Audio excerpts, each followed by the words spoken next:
Before Holmes could act, before the yard even noticed something was amiss, one man stepped forward to chase the shadow no one else dared confront.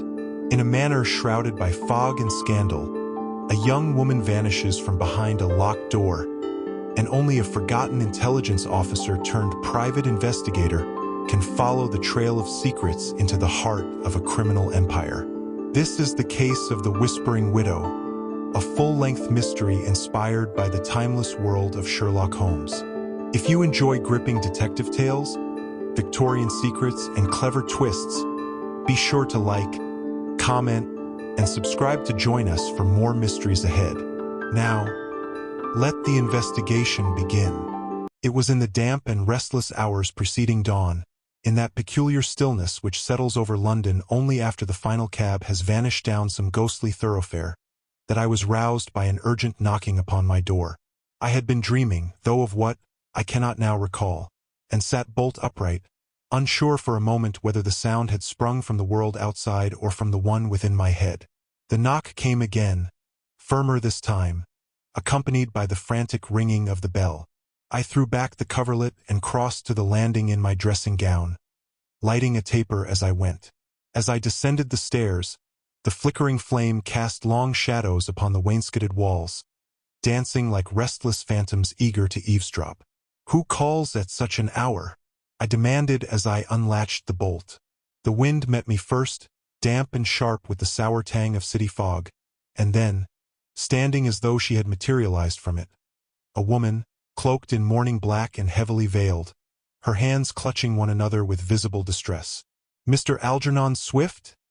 she inquired, her voice low, breathless, and bearing the unmistakable cadence of the educated classes. "I am he." "You are in some trouble, madam?" "I beg your pardon for this intrusion," she said, her voice trembling, "but I was told you might assist where others have not." I had nowhere else to turn. Something in her bearing, her posture at once proud and desperate, gave me pause. I had encountered many forms of grief in my years as an investigator, and hers bore the unmistakable imprint of fear. "Come in," I said at once and stepped aside. "Mrs. Trent," she said. "Isabel Trent, of Grangewood Hall in Hampstead." I led her into my study, a modest but orderly chamber of dark woods, shelves lined with monographs on chemical analysis and criminology, and a gas lamp that now hissed warmly in its bracket.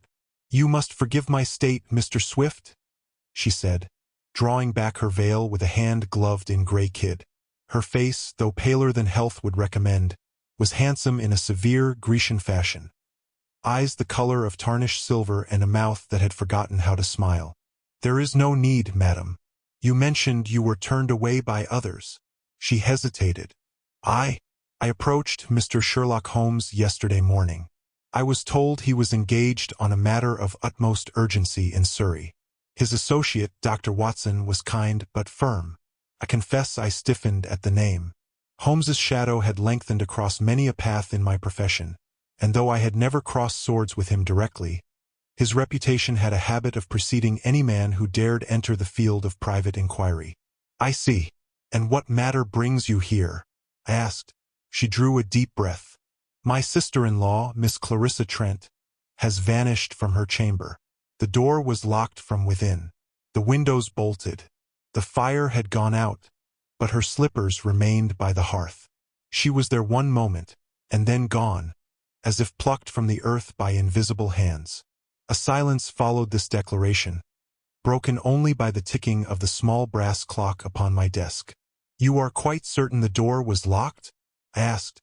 "Sir Conrad, my husband, broke it down himself," she replied. "She was to have met me at breakfast, but when she did not respond to knocks, the servants fetched him.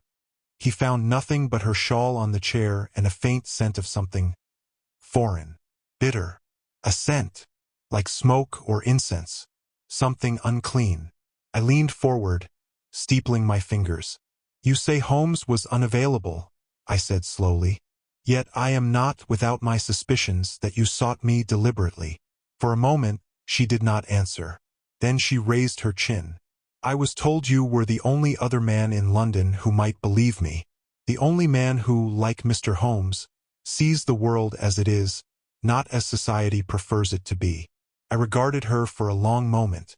Her poise, her words, the tremor she worked so hard to conceal.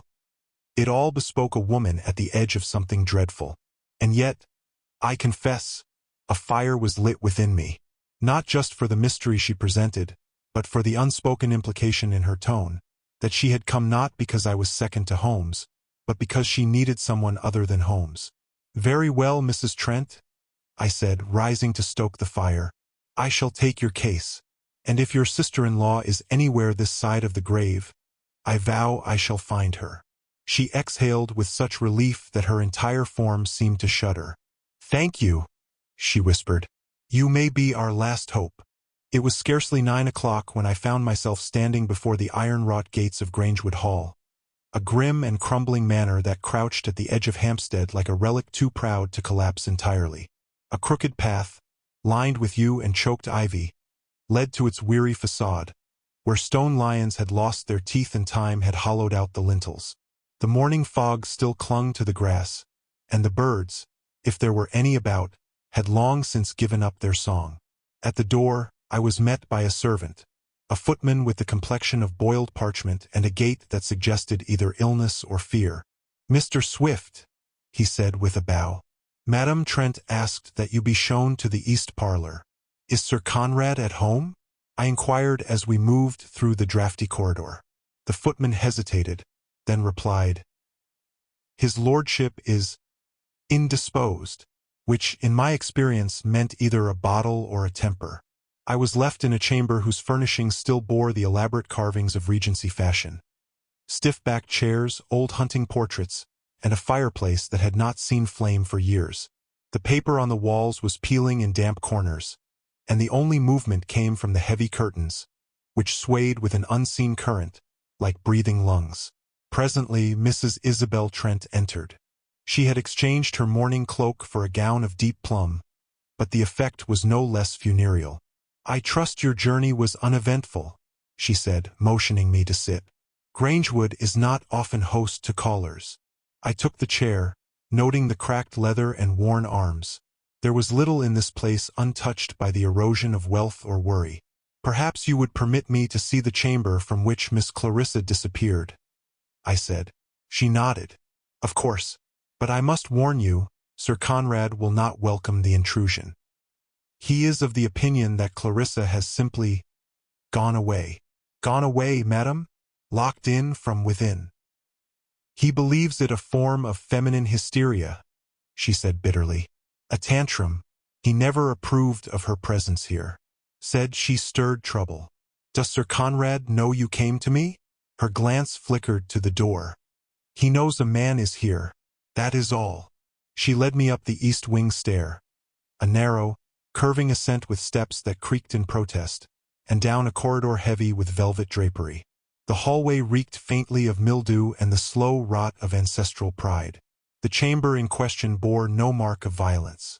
It was neatly ordered, a lace-covered washstand, a single bed made with military precision, and a dressing table upon which a brush still held several long black hairs. At the hearth lay a pair of silk slippers, as though their owner had meant to return within moments. "She retired shortly after 10, said Isabel. "I came to call on her at 8:30. The door was bolted. When she gave no reply, the servants fetched Sir Conrad." "And he forced it?" "With a poker, yes. The mark remains." I knelt to examine the lock. It had indeed been smashed, but the bolt had been drawn from the inside. A peculiar thing to vanish from a locked room without forcing either door or window. The casement was shut tight, its latch intact. Yet on the sill I observed a faint smudge, a dull sheen like soft wax or grease, and beside it, a pale thread caught in the wood. I plucked it free and examined it in the light. Not a thread, precisely, but a filament of hair coarse, and of a reddish hue. "Does Miss Trent have auburn hair?" I asked. "She does not. It is black as pitch." I pocketed the sample discreetly and turned my attention to the hearth. The fire had gone cold, but in the ashes lay the faintest glimmer of something foreign, a tiny iridescent flake. I picked it up with the tip of my penknife. It crumbled at once, releasing an acrid scent. "Have you burnt incense here?" She shook her head. "Never." "Why?" "No reason," I replied. "Merely curious." I was about to press further when the air behind us shifted, and a voice, dry as kindling, cut through the stillness. "I trust my wife is not boring you with tales of ghosts and girls." Turning, I beheld Sir Conrad Trent, a tall man with shoulders that bore the posture of former command but whose skin betrayed indulgence. His mustache was clipped with military precision, but his eyes were bloodshot, and he clutched a riding crop with unnecessary emphasis. "Mr. Swift," he said, looking me up and down with ill-concealed disdain, "if you've come here to chase shadows, I suggest you bring a candle." "I carry something brighter, Sir Conrad," I replied evenly. A mind yet unclouded by drink or dismissal. His brows knit together, and I sensed that he was deciding whether to challenge or dismiss me outright. But in the end he said nothing more, only turned and strode down the corridor with boot heels like pistol cracks. I glanced at Mrs. Trent, who seemed unable to meet my eye. "Is there anything else I ought to know?" I asked. She hesitated, then said, "Only this. Clarissa spoke, just 2 nights ago, of voices in the walls. Whispering voices. Did you hear them?" She swallowed. "No." But she was not the sort to imagine such things. I nodded once and gazed again at the empty slippers by the hearth. Something had indeed entered that room. But whether it had come to take Clarissa away, or to awaken something already inside, remained to be seen. The morning had lifted little of the fog as I made my way from Grangewood Hall back toward my lodgings in Bloomsbury. The great city had begun to stir, the distant clang of milk carts, the rhythmic slap of boots against wet cobbles, the sullen hiss of chimney smoke rising into the heavy sky. Yet despite its ordinary soundscape, a peculiar unease accompanied me, as though something more than my shadow kept pace along the soot-darkened walls. I was not a fanciful man by temperament. Years of investigative work had stripped away my capacity for superstition, but neither was I fool enough to ignore instinct. An instinct told me I was being watched. Twice, I turned abruptly on the narrow lanes, hoping to catch a trailing figure unawares. Yet the corners behind me were empty save for a half-awake flower girl, and a constable too intent on lighting his pipe to notice my vigil. By the time I reached Russell Square, I had nearly dismissed the sensation as paranoia. But as I stepped down from the omnibus at Bedford Place, a sudden clatter behind me drew my attention. A hansom cab, black and unmarked, came careening round the corner at a pace far too swift for the narrow street. The driver, a man hunched low in the seat, made no move to slow. I had but a second to throw myself aside as the cab thundered past, wheels kissing the curb where I'd stood not a heartbeat before. It vanished down the road, swallowed by the fog. I stood frozen, heart pounding in my throat, my palms scraped from the fall onto the damp flagstone. It had not been an accident. No cabman in London would take such a turn at speed without intent. I rose slowly and walked the remaining yards to my door. My thoughts nodded with the implications. Someone wanted me off the case. Or dead. Perhaps both. My landlady, Mrs. Rowntree, met me in the vestibule with her usual mother-hen fussing. "Mercy, Mr. Swift, you're pale as a shroud. You look like you've seen the devil himself." "Not quite," I muttered, brushing off my coat, "though I fear he may have taken an interest." As she went to fetch tea, her cure for all ills, I noticed something else amiss. A note had been pinned to the edge of my front door with a nail so neatly placed. It had the air of ritual about it. I drew it free. The paper was of a thick and fibrous make, foreign in texture, and upon it, in a hand both elegant and deliberate, were the words, "Turn back, Mr. Swift, or vanish like the rest." There was no signature, no seal, and no embellishment. Just the chill that accompanied the realization that someone had stood here, at my very door, with sufficient confidence to leave a message of such open menace. I carried it into my study and sat for a long while before the hearth, turning the page over and over in my hands. The writing bore no flourish of panic, only the steady pressure of someone who believed entirely in their power to do as promised.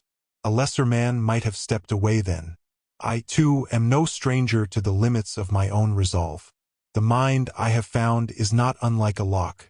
It opens best when pressure is applied precisely and in proportion. Too little and it will not move. Too much and it shatters. I thought of Clarissa Trent's empty room, of the smudge upon the sill, of the voice like brittle wood declaring, "If you've come here to chase shadows, I suggest you bring a candle. Well then, let me be the flame." As I sat reflecting, the fire in the grate cracked softly. Somewhere in the city, a bell tolled 10. If danger had found my doorstep, then I would see it properly welcomed. The morning's menace, far from deterring me, had only sharpened my resolve. By midday, the fog had thinned to a sallow haze that clung to windows like the breath of a fever patient, and I made my way through Charing Cross toward Scotland Yard, intending to consult an old acquaintance in the force, Inspector Giles Lestrade. Lestrade had a mind as wiry as his frame, quick to seize on the obvious and suspicious of the abstract. Yet for all his limitations, he was loyal, meticulous, and, most importantly, harboring an increasing irritation with Mr. Sherlock Holmes. That alone made him a valuable confidant in my present mood. I found him in his office, sleeves rolled, a pipe dangling from the corner of his mouth like a weary semaphore. "Well, well," he said, rising from behind a cluttered desk. "If it isn't Swift the Silent." "Still breathing, despite attempts to the contrary," I replied, removing my hat. He motioned to the chair opposite and resumed his perch with a groan. "Tell me then, what manner of lunacy brings you to my dungeon? Or have you come to steal one of our fine cigars?" "I'll spare your tobacco if you spare my time," I said, leaning forward. "I'm investigating a disappearance. Young woman, Clarissa Trent, vanished from a locked room at Grangewood Hall. Door bolted from within. No sign of struggle. A faint scent of foreign incense. Window latched but bearing what I believe to be a tampered mark." Lestrade arched a brow. "Grangewood? That's the Trent estate, isn't it? Ex-colonial lot, served in Bengal. You know them. I've heard whispers. Trent's name has bobbed up more than once in connection with unsavory company. Diamond trades, blackmail, smuggling out of Madras. But nothing pinned." He paused to relight his pipe. "Funny thing. Locked room, incense, frightened woman. It sounds rather like the case Holmes is working. Fellow's gone off to Surrey. Early yesterday, in fact. Some poor girl claimed her stepfather kept a wild beast locked in the house." I stiffened in my seat. "Surrey. Stoke Moran. Holmes took it himself, turned away 3 others to make room. Sent word through that doctor of his. Seems he caught the scent of something peculiar. Serpentine." Lestrade glanced up sharply. "Now, how in the devil did you—" "Intuition," I said, waving the thought away, though my mind spun like a clockwork coil. Was it possible that 2 cases of young women, both in country houses, both terrified, both vanishing or facing mortal peril, had arisen within hours of one another? Holmes had chosen one. I, it seemed, had been handed the other. Whether by fate or some darker symmetry, I could not yet say. Lestrade puffed thoughtfully. "What's your read on it, Swift? I don't believe Miss Trent left of her own will, nor do I believe Sir Conrad speaks the truth. There are signs, threads that reach beyond the house. A smuggling ring. A name whispered. Sapphire Lantern." Lestrade grimaced. "Sounds like another romantic confection. You always had a taste for the poetic." "And you," I replied, "for the painfully literal." He chuckled, then reached into a drawer and retrieved a folded paper. "This came in from the coastal office in Brighton yesterday, unsolicited. Mentions a theft from a merchant vessel 2 years ago. Uncut sapphires. Suspect linked to an English officer with a hunting injury and a limp. Might be nothing. Might be your man." I scanned the page quickly. One name leapt out. Conrad T. Formerly of the 44th Madras Fusiliers. So the ghosts of India had indeed come home to haunt. "I owe you," I said, rising. "Just return the favor when your mystery's published," Lestrade replied. "Make me taller. Or handsomer." I paused at the threshold.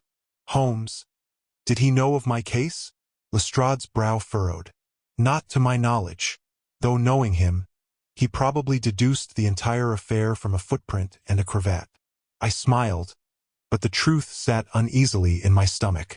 If Holmes was already steps ahead, as he so often was, then this mystery might be greater than either of us had imagined, and darker too. As I left Scotland Yard and stepped into the afternoon smog, a carriage passed me. Common enough in London. But from the rear window I caught a flicker of movement. A hand, gloved in brown leather, pulled the curtain closed. Whoever had watched me earlier was watching still, and the game, it seemed, had only just begun. That evening, as the lamps of London bloomed like amber ghosts along the misty avenues, I found myself once again at the gates of Grangewood Hall, this time with far less courtesy in my step. The air was wet with the promise of rain, and the trees, those gnarled old sentinels flanking the estate, rustled like parchment against the wind. Mrs. Isabel Trent met me in the parlor. She had changed into a gown of midnight blue, and though her appearance was composed, her fingers betrayed her anxiety. They twisted a handkerchief until its seams grew taut. "Mr. Swift," she said quietly, "you return quickly." "Not quickly enough, I fear," I replied, hanging my coat. "You withheld the truth from me, madam." Her gray eyes sharpened. "I beg your pardon? You did not come to me because Holmes was unavailable. You came to me because he turned you away." She dropped her gaze, and for a moment, the entire facade of poise fractured. She seated herself slowly, as though the admission had stolen the strength from her limbs. "You are correct," she said at last. "I went to Baker Street. Dr. Watson was kind. He listened patiently, but Mr. Holmes would not even receive me. He was already committed to a similar case," I murmured, "in Surrey. A young woman in fear of her life. A locked room. A violent guardian." Her lips parted, but no sound emerged. Then she gathered herself with visible effort. I knew Clarissa's plight would not seem serious beside such Gothic horror. Sir Conrad speaks softly, wears tailored suits, but his cruelty is quieter, and no less effective. "Then you do believe he is involved in her disappearance?" "I do not know what I believe," she said bitterly. "Only that she feared him, that she feared something he had brought with him." "From India?" A pause. "Yes." I stepped closer. "Tell me everything, Mrs. Trent. You've told me only what you thought I could bear. Now tell me what I must know if I am to find her."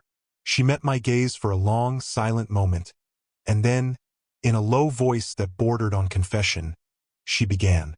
"When Conrad was stationed in Bengal, he came into possession of certain valuables. Illicitly, I suspect. Jewels, documents, even artifacts he claimed had ceremonial purpose. He kept them hidden, sold some over the years through obscure channels. But there was one item he would not part with. A lantern." "A lantern?" I asked. She nodded. "Silver, carved with Eastern script. He called it the Sapphire Lantern. Said it was cursed, that men had died for it. I thought it a soldier's tale, until the night it glowed." "Glowed?" She shivered. "I saw it only once. He had been drinking heavily, took it from the cabinet and lit it. The flame it produced was unnatural, bluish, with a smell like burned cloves and something else. Something foul. The light cast strange patterns on the walls. Clarissa saw it too. After that night, she changed." "In what way?" "She stopped sleeping, began locking her door. She said something came in when she dreamed. Something with no face." The words chilled the room more than the wind tapping at the glass. "Why not flee?" I asked. "Why remain here?" She wanted proof. She said she was close to exposing him. There were papers, letters from his contacts in India, and a ledger of sales. She'd hidden them, she said. But before she could retrieve them, she vanished. "Do you know where she hid them?" She shook her head. "But I believe she meant to give them to someone. Someone outside the family." A sudden knock interrupted us. 3 brisk raps on the parlor door. Isabel started. "Who is it?" she called. The door opened not to a servant, but to Sir Conrad himself. He stood there in full riding attire, a sheen of sweat on his brow though the night was chill. "Forgive the interruption," he said smoothly, "but I'm told Mr. Swift was seen poking about the North Tower earlier." "I examined a few closed rooms," I replied, not rising. "Were they opened by your warrant?" he asked, tone still civil but eyes narrowed. "This is not Scotland Yard, Mr. Swift. My home is not subject to your curiosity." "No," I said evenly, "but your missing sister-in-law is. If she remains a guest here, however unwillingly, then so do I." For a moment I thought he might strike me, but instead he turned to his wife. "Isabel, a word, if you please." She hesitated. "I believe I've said all I need to," she said quietly. His jaw tightened. Then, without another word, he left, the echo of his boots trailing behind like the rattle of distant drums. I looked back at her. "If there are documents," I said, "I will find them. And if there aren't, then I'll find Clarissa anyway, dead or living. But I suspect she's neither lost nor hiding. I believe she's waiting, and I intend to learn where." The next morning brought with it no warmth, only a brittle sunlight that cast the grounds of Grangewood Hall in the pale, forensic clarity of winter. I returned to the estate unannounced and uninvited, carrying in my coat pocket a coil of twine, a flint box, and a borrowed pistol, tokens of precaution, not confidence. I had scarcely crossed the threshold when I was met not by a servant but by Mrs. Rowe, the housekeeper, her face ashen and hands wringing the corner of her apron. "Oh, Mr. Swift, thank heavens you've come again. It's happened." "What has happened?" I asked sharply. "The maid, young Martha, vanished, gone from her room without so much as a footstep heard." "Where is Lady Trent?" "In her chamber. She's shaken badly." "And Sir Conrad?" She hesitated. "Out riding, sir." I strode past her and made directly for the servants' wing. Martha's quarters were small, sparsely furnished, and impeccably neat. But the signs of departure were all wrong. Her boots still under the bed, a damp cloth folded on the washstand, and a journal left open at the foot of the pillow, as though interrupted mid-thought. A single line had been scribbled hastily across the otherwise blank page. "It whispers again." I pressed my palm against the stone wall near the bed and felt something unexpected, a faint warmth. I scanned the wall more closely, running my hand along the mortar. Near the skirting board, I detected a draft. Instinct guided me to the tall, narrow wardrobe in the corner. It was fixed against the wall, or so it seemed, but when I tugged at the back panel, the wood creaked and gave slightly. I reached for the thin blade I kept hidden in my walking stick and worked it into the seam. With a reluctant groan, the panel swung inward. A narrow passage yawned beyond, black, low-ceilinged, and choked with the smell of mildew and damp wood. A servant's crawlspace, perhaps, forgotten by all but the house itself. I lit the flint and set a taper burning. The flame flickered uncertainly, casting distorted shadows on the stone. The air was still, save for the occasional moan of shifting beams above. I moved forward, crouched and silent. The passage ran along the outer wall and appeared to connect multiple rooms. More than just the servants' quarters. I counted 4 turns and 2 descending steps before reaching a junction where another panel had been breached. I pushed it open, and found myself in an attic room I had not yet seen. A child's nursery, long abandoned. Toys covered in dust. A cradle turned on its side. And in the corner, a pile of scorched papers, too badly burned to read, save for one scrap that bore the unmistakable header of a shipping manifest. The words Calcutta export entry caught my eye, along with a faint blue sigil stamped at the margin. A lantern encircled by serpents. The Sapphire Lantern. The hair on the back of my neck prickled. A sound behind me. I turned too late. A blow struck the side of my skull, swift and brutal, and I dropped to my knees, the taper extinguished as it fell from my hand. I reached instinctively for my cane, but another blow sent the world lurching sideways. Then darkness swallowed me, and the passage ceased to exist. I do not know how long I lay there, insensible. Time passed in pulses, not minutes. Distantly, I heard the creak of boards above me, voices muffled through wood and stone, and then nothing. I awoke with my hands bound behind my back, my cheek pressed against the cold floorboards of what I soon recognized as the coal cellar beneath Grangewood. My captor, whoever he or she had been, was gone.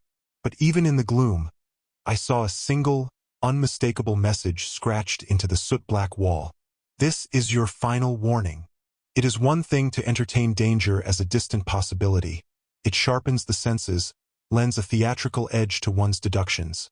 But it is quite another to find oneself truly helpless and alone in the dark. The coal cellar of Grangewood Hall was a tomb of black dust and silence. A faint trickle of water echoed in the distance.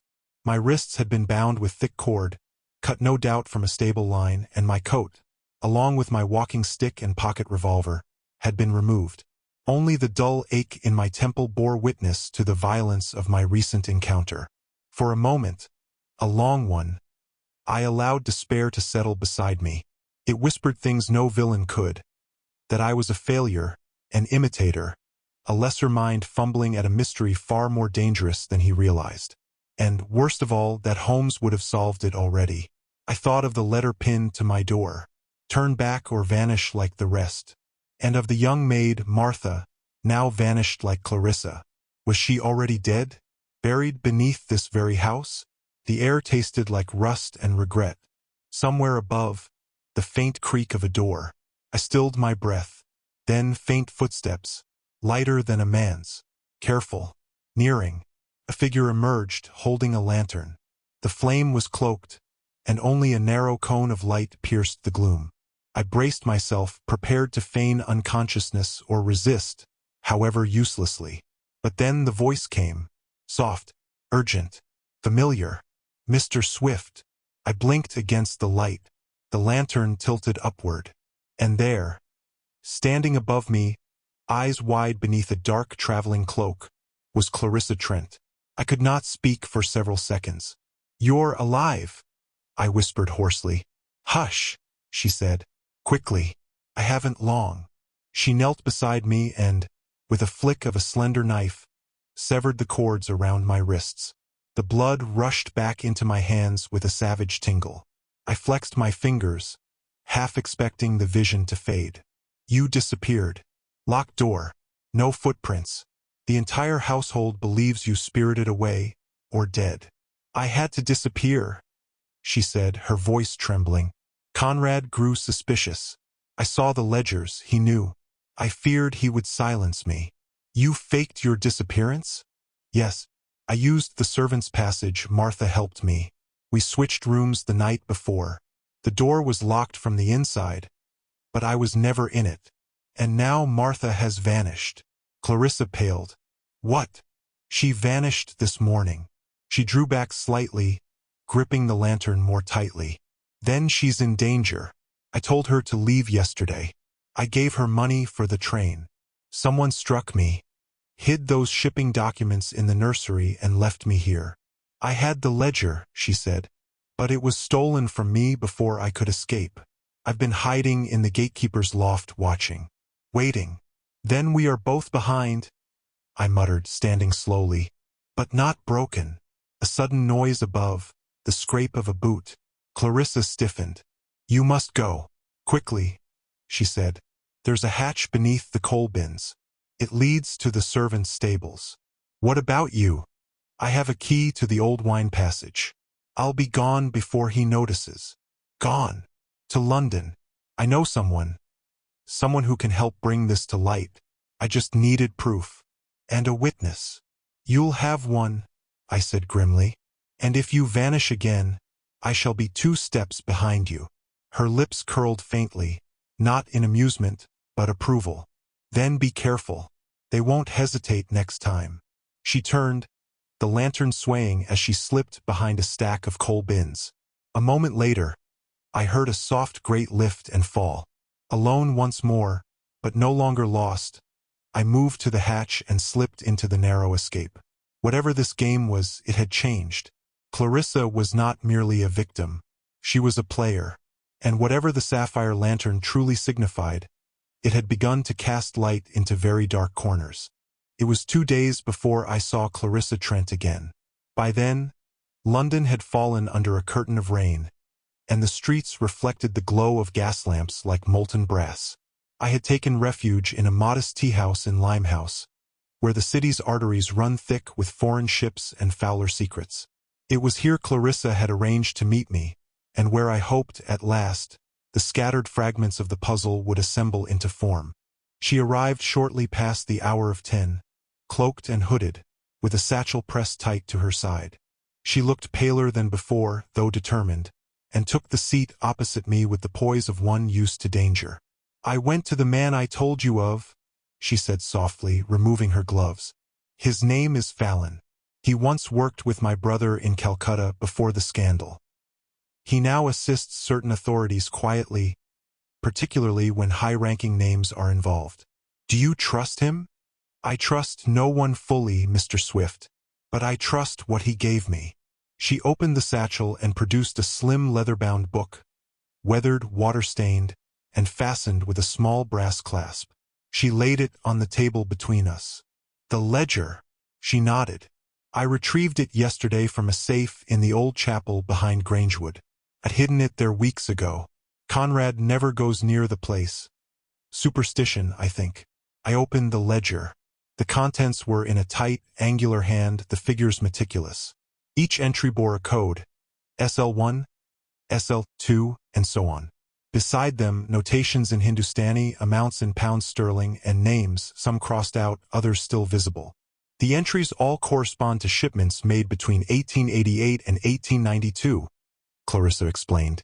Diamonds, sapphires, opium, always smuggled aboard diplomatic vessels or private military transports. The symbol you see. She pointed to the recurring mark beside each entry, a crude drawing of a lantern encircled by serpents. "The emblem of the Sapphire Lantern," I murmured. It was their code name for the entire operation. Conrad wasn't merely a courier. He ran the network, and when his superior officers began to suspect, he orchestrated a fire in the registry office at Fort Madras. It destroyed nearly all the evidence. "But not all," I said, tapping the ledger. "And certainly not his fear." Clarissa looked up, her gray eyes hard. "He's killed to protect this secret. He would not hesitate to do so again." "What of the others listed here? L, F, Major H. These are not minor names. They are his partners. Or were. Some have vanished. One turned up dead in Marseille, throat slit and hands branded with that same lantern symbol." I turned to the final page.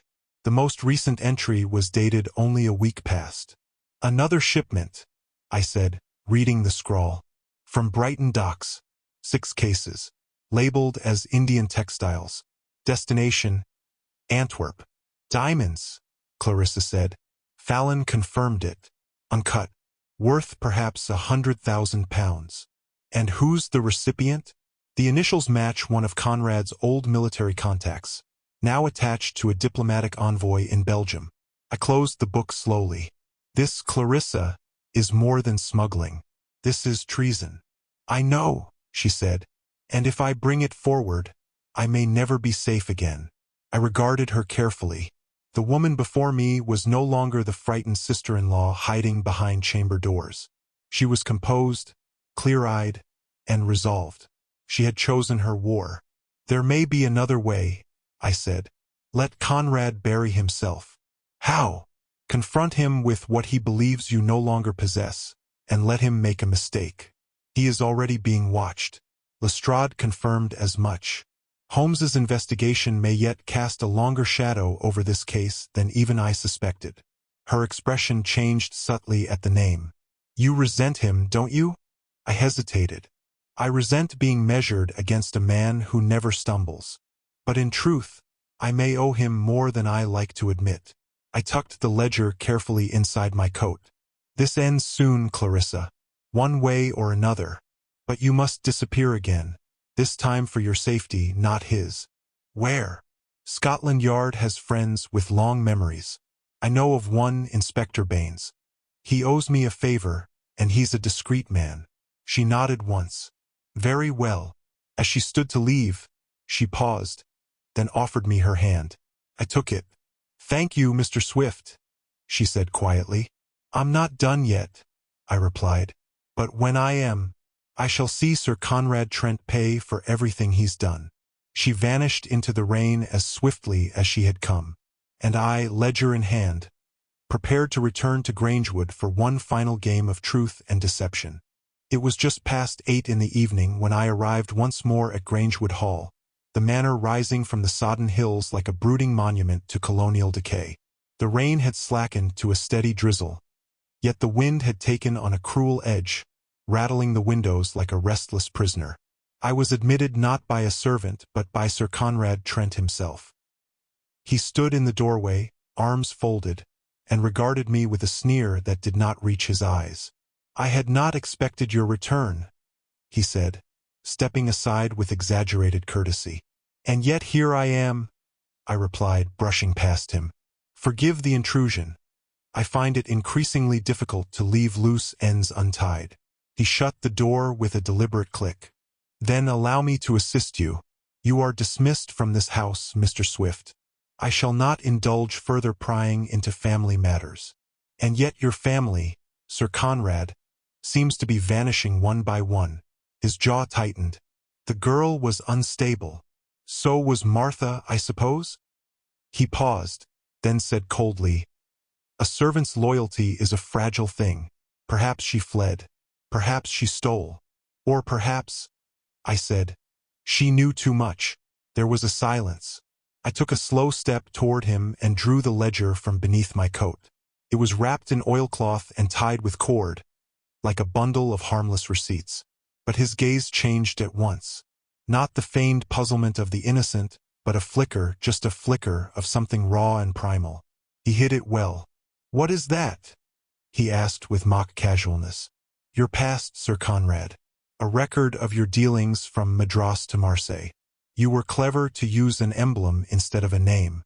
The Sapphire Lantern, poetic, really, but not clever enough." His lips curled slightly. "You should be careful, Swift. Accusations carry weight in some quarters, and break the wrong backs. As do ledgers," I said, setting it on the table between us. "This one, in particular, could sink a ship." He eyed it but made no move. "I've given a copy to a solicitor," I lied smoothly. "Should anything happen to me or to Miss Trent, it will find its way to the yard. Lestrade is already sniffing about. Holmes is on a related case. You are surrounded, Sir Conrad, whether you realize it or not." His fist clenched. Then, as though a switch had been thrown, he smiled. A slow, reptilian smile. "Well done, Swift," he said softly. "You really are your own man. Not quite the shadow of Holmes after all." I remained silent. He paced slowly, hands behind his back. "Yes, I smuggled. Yes, I profited. As did many fine officers of Her Majesty's empire. The difference is," he leaned in, voice low, "I did it well, and I protected my name. By silencing those who threatened it, I silenced no one who didn't offer me cause." He tapped the ledger once, lightly. "You have no witness, no signatures, no letters of confession, just ink on paper, conveniently translated and reassembled, I imagine." "You've already confessed, Sir Conrad," I said quietly. "In your eyes, in your fear, and soon in your actions." He stilled. "In my actions?" I turned and walked toward the hearth, letting the moment breathe. The fire crackled gently, and I stared into it as though studying a solution only just forming. Then slowly I turned back. "You are going to burn this ledger. You are going to reach for it, strike a match, and destroy your final safeguard. And I will let you." His expression changed, just slightly. "You'll let me?" "Yes," I said, "because the moment you touch it, Lestrade and his men, waiting outside, will enter and arrest you for obstruction of justice and destruction of evidence." He blinked once, and then, like a hunted animal caught in a snare, he lunged. Not for the ledger, but for me. His arm struck my shoulder like a battering ram, and we tumbled across the floor. I heard a shout from beyond the hall. Lestrade, no doubt, and the door burst open as we grappled. Sir Conrad was strong, military strong, But age had made him slower, and rage had made him clumsy. I rolled, freeing my arm, and struck upward just as two constables seized him from behind. He roared, twisting violently as they dragged him away, his voice echoing through the hall. "You think this is the end? You think paper matters? You fools have no idea what waits in the shadows." His voice faded as they forced him through the door and into the wet night. Lestrade appeared in the doorway, shaking his head and straightening his coat. "Charming fellow," he said. "Nearly knocked our man unconscious at the gate." "He knew he was trapped," I said, steadying my breath. "The only thing left was to thrash." Lestrade gestured to the ledger still resting on the table. "Well then, let's see if the Yard's ink dries as sharply as yours." I said nothing, only nodded, and watched the firelight flicker over the place where Conrad Trent's empire had begun to smolder. The storm had passed by morning, though the clouds still hung low like bruises upon the sky. I spent the better part of the day at Scotland Yard, giving my statement and handing over the ledger to a senior inspector with the unfortunate habit of sneezing into his own lapel. Lestrade, to his credit, remained silent through much of it, offering only the occasional grunt of approval and an unusually courteous cup of tea. It was just past noon when he returned from the adjoining office with a folded telegram in hand, his expression unreadable. "This just arrived from Surrey," he said, handing it to me. "From a mutual acquaintance." I unfolded the paper. "From Holmes, 221B Baker Street, to Lestrade, Scotland Yard. The snake is dead. The girl lives. The stepfather hangs. P.S. Inquire at Grangewood Hall, Sapphire Lantern. Possibly connected. S.H. I let out a low breath and smiled in spite of myself. "He always did know how to trim the fat," I murmured. Lestrade snorted. "He says more in 10 words than most men do in 20 pages. But the implication is clear," I said. "Holmes's case, the one in Surrey, the attempted murder by a trained serpent, the family inheritance, the locked room, he's brought it to a close. And yet he suspects a deeper thread." I tapped the telegram thoughtfully. "He also believes it links to the Sapphire Lantern." Lestrade looked at me curiously. "What do you think?" "I think we've each been handling opposite ends of the same serpent," I replied. "Holmes the head, myself the tail. Charming analogy." I leaned forward. "Lestrade, the ledger names a Colonel Lockridge. Holmes mentioned the name in passing during our last meeting. A former East India officer, connected to both the stepfather in Surrey and Sir Conrad. If I'm not mistaken, Lockridge financed several of those smuggling ventures." "You believe there's a greater ring?" "I believe we've only pulled the corner of a curtain." He nodded grimly. "We'll need to coordinate." Before we could continue, a knock came at the door. A young constable entered, cap in hand. "Pardon, sirs. A woman's been found. In the woods south of Grangewood. Unconscious but alive. Name's Martha. Claims to have been locked in a root cellar." I stood so abruptly my chair scraped the floor. "Take me to her. Now." We arrived just after 3. Martha lay bundled in blankets, her face pale but unharmed, resting in a small recovery station at the edge of the estate. Her hands trembled as she reached for the teacup brought by a nurse, but when she saw me, she managed a faint smile. "Mr. Swift," she whispered. I told her I'd help. "You did more than help," I said gently. "You kept her alive."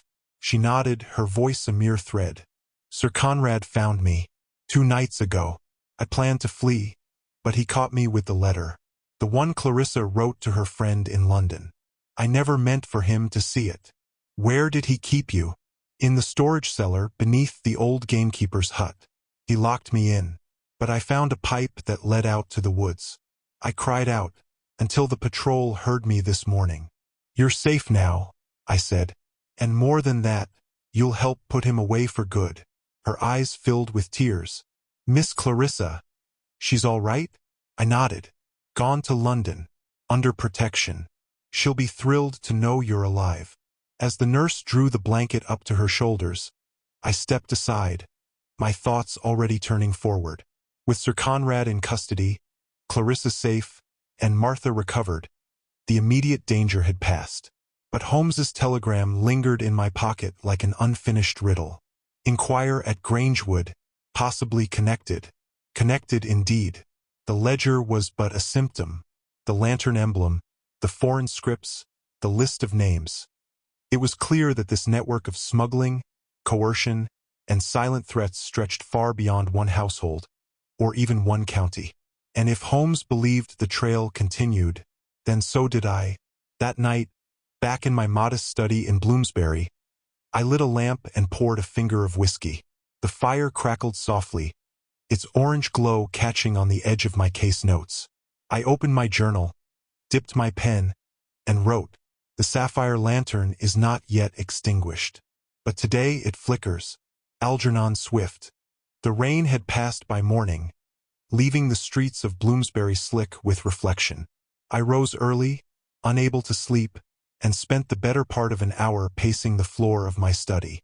The fire had burned low, but I let it die. There are times when one must sit with the cold to properly feel the weight of silence. At 9:30, a knock came at the door. A telegram, I assumed. It was instead a letter, hand-delivered, heavy cream paper, sealed with red wax in the shape of a bee. Holmes. I broke it open with a letter opener once gifted to me by an old colleague in Delhi, and read by the graying light of day. 221B Baker Street, July 14th. My dear Swift, I have followed your case with considerable interest, albeit from a distance, though distance, as you well know, is often an illusion to men like us. The affair at Grangewood has been brought to my attention not only by Lestrade, who, despite his many limitations, seems to admire your tenacity, but by a mutual thread that now binds our separate inquiries. Colonel Lockridge has resurfaced, and with him an operation not merely criminal but geopolitical. The Sapphire Lantern was no idle flourish. It is, in fact, the cipher designation of an underground transport channel used by rogue colonial agents to move illicit goods and intelligence across European ports. Your ledger, which I now possess by special arrangement with the Yard, aligns with a number of confiscated ledgers discovered in Marseilles and Antwerp. Conrad Trent was a lieutenant in this enterprise, not its captain. He reports to a man known only as Caliban. I do not yet know his identity, but I suspect you may assist in drawing him out. If you are willing, I propose a meeting in 3 days' time at the Diogenes Club, where Mycroft has kindly made a private room available. Bring whatever further documents you retain, particularly anything that references shipments post 1892. This lantern has cast its glow long enough. Yours most sincerely, Sherlock Holmes. I read the letter twice, then a third time, for all his eccentricities, and they were many. Holmes had a rare gift for separating the unnecessary from the essential. The facts spoke plainly. Conrad Trent was not the top of the pyramid, but merely a stone in its foundation. Caliban. I said the name aloud, testing it on my tongue. The resonance was unpleasant. It suggested shadow and savagery, something half-human, half-rumor. A moment later there came another knock, lighter than before. I opened the door to find Dr. John H. Watson, gloved and solemn beneath his bowler. "Mr. Swift," he said warmly, "Holmes sends his regrets, but he asked me to deliver this." He held out a small parcel wrapped in brown paper. I took it with raised brows. Watson smiled. A gesture of goodwill, and an apology. "Apology?" I asked. "For not taking Lady Trent's plea seriously when she came to Baker Street. Holmes, you see, has a rather brutal method of triage." I unwrapped the parcel slowly. Inside was a slim monograph, handwritten, bound in thread.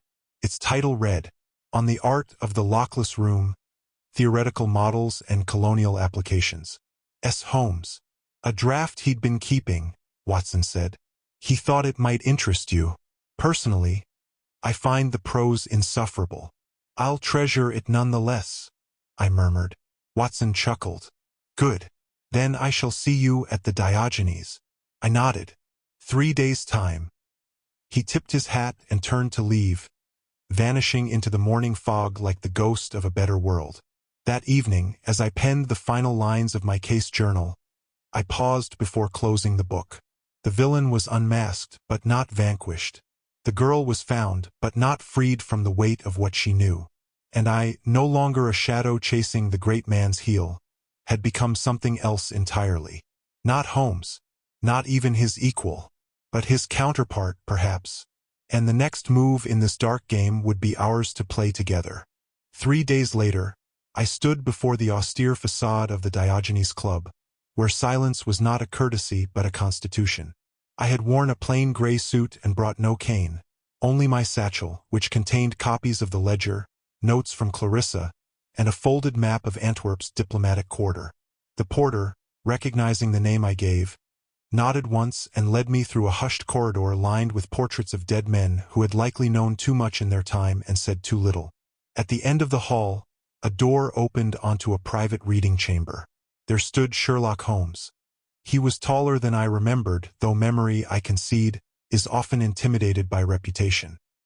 He wore no hat, only a black frock coat and an expression so fixed in analysis that it seemed he had begun solving me from the moment I entered. He extended a long hand. "Mr. Swift." "Mr. Holmes," I returned. We shook hands briefly. His grasp was firm but without ostentation. "I trust you found the club without difficulty? I'm told it is easier to find than to belong." A flicker of amusement passed across his face, less a smile than the brief unfreezing of muscle. "Quite so," he said. "Please sit." I took the seat opposite him at a table already laid out with a London map, a dossier of documents marked confidential, and a silver tea service that neither of us touched. "I've read your notes," he said without preamble. Efficient, if a touch romantic. "I take that as praise." "You should," he said dryly. Holmes steepled his fingers and leaned back. "Sir Conrad Trent was a danger, yes, but a contained one. You handled him with notable effectiveness. What interests me more is your discovery of the Antwerp shipment and the contact listed therein. C. Lamont." "Yes," I said. "The alias appears again in the ledger, always adjacent to the final entries. Clarissa believes he is the true architect of the Sapphire Lantern network." Holmes nodded. "Lamont is a fiction, a cipher for the man we know as Caliban." I raised a brow. "You've confirmed it?" "Not entirely," he said, "but I've intercepted 2 letters, coded, both bearing that name. One originated in Geneva, the other from an opium warehouse in Whitechapel. Both bore marks linking them to Lockridge and Trent." He slid a document toward me, a torn telegram. "Shipment delayed. C. Lamont displeased. Use the widow's contact. Lantern must not dim. T." "The widow?" I said slowly. "You don't believe that's a figure of speech?" "No," Holmes replied. "I believe your widow, Lady Isabel Trent, is far more involved than she appears." I frowned. "She was terrified." "Perhaps," he said, "but perhaps she was also protecting more than her sister. Or herself." I sat in silence for a moment. "You suspect she acted as an intermediary?" "At minimum. At most, she may have been part of the original Calcutta ring. Marriage is a convenient mask when one wishes to redirect suspicion, and a grieving widow more so." I felt a cold trickle at the base of my neck. "If that's true, then the entire case is turned on its head." He smiled faintly. "Then it is a proper case after all." We said nothing for a time. Outside, a cab's clatter echoed off the stone. The rain had begun again. Holmes folded his hands. "I propose we pursue this together, Swift. Antwerp, Geneva, perhaps even Paris if needed. I'll secure access to the diplomatic cables. You, I think, would benefit from traveling under a less conspicuous guise." "A provincial detective?" "An art dealer," he said, "with a passion for colonial antiquities. You'll be amazed how quickly doors open when one feigns interest in obscure objects." I allowed myself a smile. "And when shall we leave?" "The 21st, he replied. "Meet me at Charing Cross at dawn. I trust you travel light as the truth will allow." He stood, offering his hand once more. I took it. As we parted ways in the long corridor, I turned once to look back. Holmes was already seated again, head bowed, fingers pressed to his temple, solving the next riddle. Alone, but not quite. That evening, in my own modest room, I opened a fresh journal and wrote, "Clarissa is safe. Sir Conrad will stand trial. Martha has returned to her post in the countryside. But the lantern still glows, and its flame, if not extinguished, must be turned back against its master. This is no longer the case of a vanished girl. It is a matter of empire and shadow. Holmes has drawn the blade. I too shall strike. The game, as he might say, is afoot." Algernon Swift, London, 1893. Justice has been served for now, but in the shadows of empire, the flame of the Sapphire Lantern still burns, and new dangers await those bold enough to chase them. Thank you for listening to the case of the Whispering Widow. If you enjoyed the story, please give the video a thumbs up, share your thoughts in the comments, and subscribe for more original mysteries inspired by the world of Holmes. Until next time, dear listener, keep your eyes open and your lantern lit.